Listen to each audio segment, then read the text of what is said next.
Rolling. Ayan. Katarina from Siargao to LU.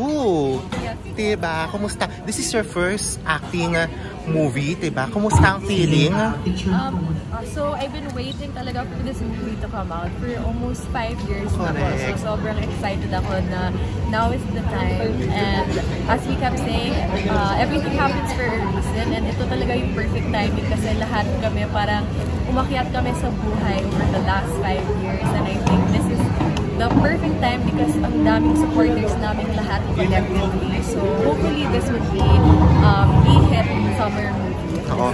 5 years ago, hindi ka pa mother, diba? Kamusta na yung pagbabago sa acting methods mo, yung pagtingin mo sa karera at sa buhay, 5 years ago and now that you're a mother of 2? I think now kasi na I'm a mom, yung mga intentions ko at yung mga goals ko are very focused, and now gusto ko talaga mag-act for the craft of acting, as in sobrang interested ako sa acting mismo. Compared to before, kailangan ko mag-work kasi kailangan ko ng pera, syempre to live, right? And now that I'm more settled, I feel more comfortable in my personal life. I can really focus on what matters the most. And then being a mom, I think, has also helped me become empathetic. So, mas marami akong emotions na kayang ko i-connect sa scene, sa characters. Tuloy-tuloy na to ang pagbabalik showbiz mo, acting, hosting, ano? Yes po. So I'm actually in workshops now. So I'm under Viva actually now. And they have me under workshops. May mga projects lined up. Maraming nagsasabi, no? Pwede daw ba sumali ka ulit sa Miss Universe? Bilang pwedeng-pwede na ulit?